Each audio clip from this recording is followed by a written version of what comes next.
On my kicker tonight, those steeped in diplomatic extremes would normally have let the events taking place in northern Tanzania to pass as internal affairs of an independent, friendly neighbor nation, all in the spirit of non-interference. For the last few days, disturbing images have flooded the social media, showing Maasai tribesmen in varied forms of agony, some with serious bodily injuries, writhing in pain, apparently victims of severe beatings from Tanzanian security forces. These pictures were taken in the Loliondo-Ngorongoro area in northern Tanzania, where the government moved to demarcate some 1,500 square kilometers, ostensibly for conservation. But the local Maasai community has been resisting the government plan, and this week, confrontation ensued, resulting in a reported death of a security officer and injury of scores of Maasai protesters. And then came the visit to the area by the Tanzanian Home Affairs Minister, Hamad Yusuf Masauni, who somehow thought the problem lay elsewhere, and particularly northwards, towards the Kenyan border. Nimekuja hapa nimeangalia hali halisi ya zoezi, hali halisi ya mazingira, hali halisi ya usalama wa wananchi wa maeneo haya, na natoa maelekezo kwa vyombo vya usalama vilivyopo Wizara ya Mambo ya Ndani, hususan Jeshi la Uhamiaji, kuhakikisha wanafanya kila linalowezekana kuimarisha usalama katika mpaka wetu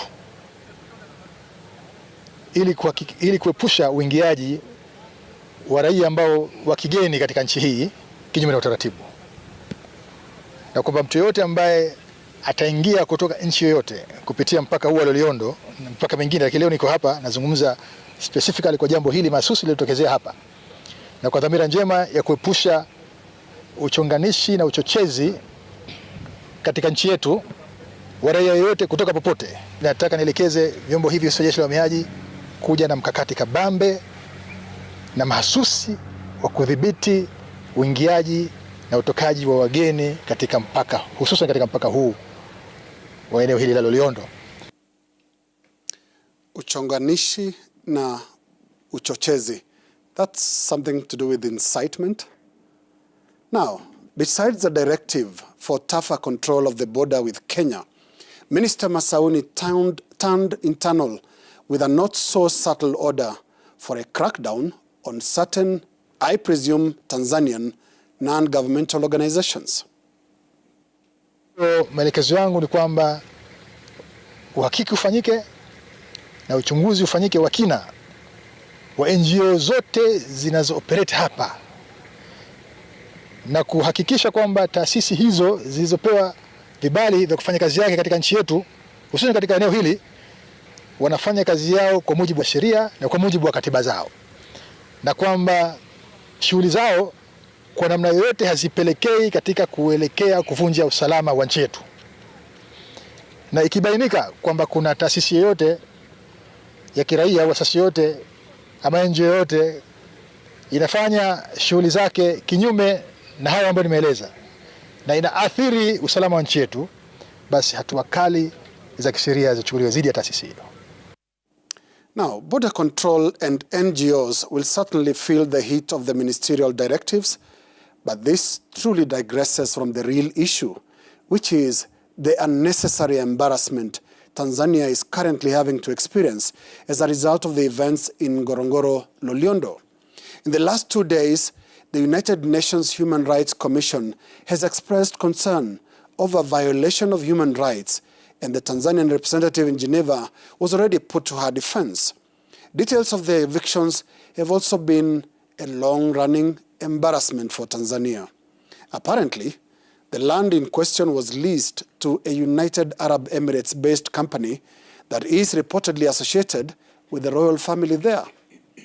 The land is to be converted to grounds for commercial trophy hunting, and that after that, the displacement of over 70,000 people in the area.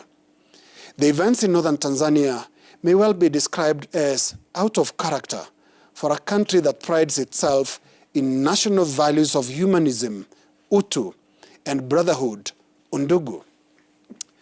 For commercial hunting by foreigners, citizens are being displaced and maimed in the process, and in total disregard to international human rights laws.